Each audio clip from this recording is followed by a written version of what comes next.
Bonjour, c'est Scott Campbell et bienvenue à une autre vidéo de l'histoire d'un pasteur chrétien au Québec. Et je réalise ou je constate que je n'avais pas vraiment partagé ma propre histoire, mon propre cheminement face à Dieu pour que j'arrive à devenir pasteur, pour que j'arrive aussi au Québec. Alors, je voulais faire ça aujourd'hui, tout simplement, vous raconter un petit peu mon propre cheminement, mon parcours par rapport à Dieu. Alors, moi, comme beaucoup d'ailleurs, beaucoup de Québécois de souche, j'ai grandi en allant à l'église. C'était pas l'église catholique, par contre, c'était une église très très près du catholicisme, une église liturgique où il y avait des prières écrites dans le livre, où évidemment on se mettait debout, on se mettait à genoux. D'ailleurs, c'est l'église anglicane. Et puis, alors, j'ai grandi dans une famille, je dirais, religieuse. Ma mère était vraiment une personne qui prenait Dieu au sérieux. Euh, Elle avait une certaine foi, ça c'est sûr. Mon père était plus ou moins, bon, il allait pour ma mère, mais on était là régulièrement, presque chaque dimanche, évidemment les grandes fêtes de l'Église, Noël, Pâques, etc.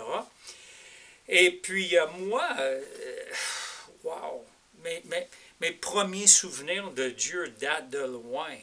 Je croyais en lui. Je priais Dieu.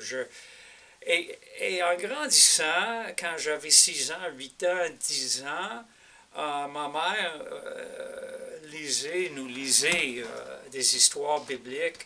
Moi, j'ai 2 frères plus aînés, puis un frère cadet.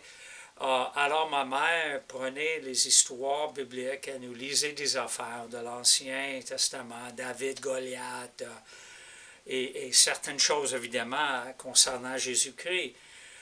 Alors moi je dirais que j'avais tout, j'explique ça en disant, j'avais comme tous les morceaux de la casse-tête, mais je ne peux pas dire que j'étais sûr comment les mettre ensemble.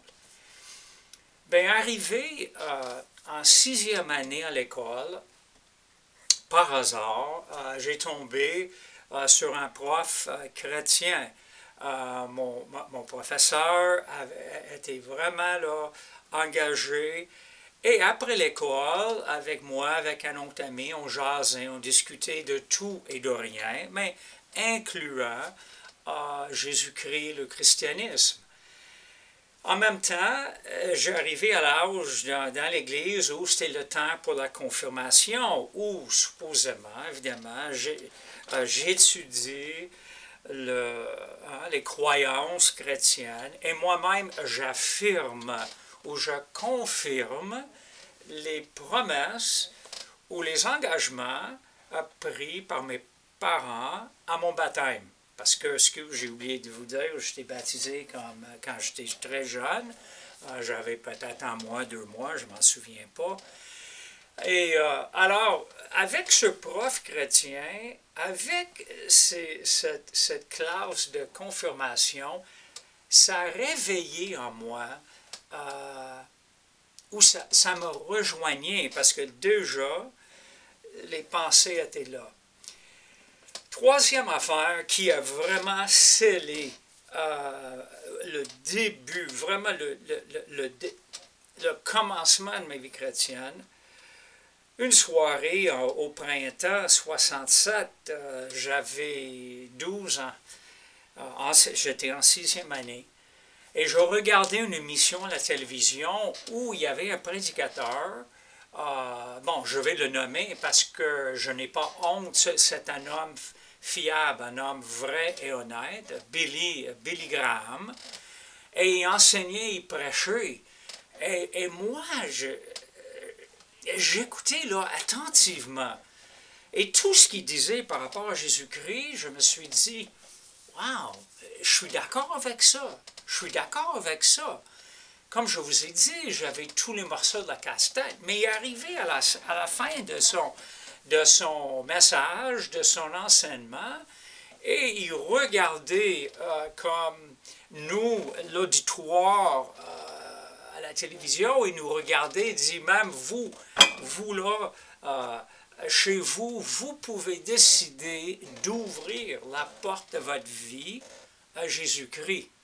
Même, il nous disait, c'est important, c'est crucial. On ne peut pas juste être des personnes baptisées ou confirmées, on ne peut pas juste être des personnes qui vont à l'église. Alors, ça me rejoignait. Il dit, Jésus-Christ sur la croix a pris engagement envers toi. Il dit, je suis mort pour toi. Je t'aime et je veux relationner avec toi. Mais quelle est ta réponse? Oh my! J'étais là, assis chez moi, juste avec ma mère, et je me sentais comme, il me parle directement. C'est comme il me regardait à travers la télévision. Évidemment, une petite télévision noir et blanc, là.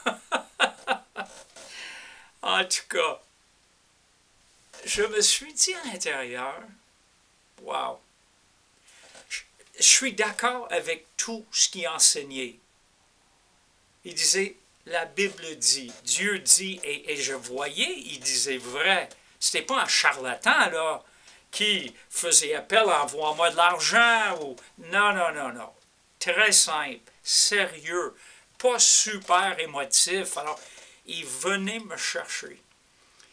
Et alors, j'ai dit à Jésus-Christ, j'ai dit, OK, je vais prendre ce pas-là. J'ouvre la porte de ma vie à toi. Tu t'es engagé envers moi, je veux te suivre. Et alors, je l'ai invité dans ma vie. Il faut que je vous dise, je n'ai pas senti quelque chose, mais je prenais Jésus-Christ à sa parole. Et après, je voyais, j'avais un intérêt à m'informer, à commencer à vivre la vie chrétienne. Excuse-moi. Par contre, j'ai fait une grande erreur. Je n'ai dit quoi que ce soit à personne, à ma maman. J'ai gardé ça comme secret pour moi. Et c'était pas, en regardant en arrière, c'était pas la meilleure décision, parce que c'est important de révéler ce genre de décision, puis avancer avec les autres. Écoute, le temps tire à sa fin. Alors, je vais reprendre ensuite ma croissance après ce départ. Alors, merci pour votre écoute. Bye bye.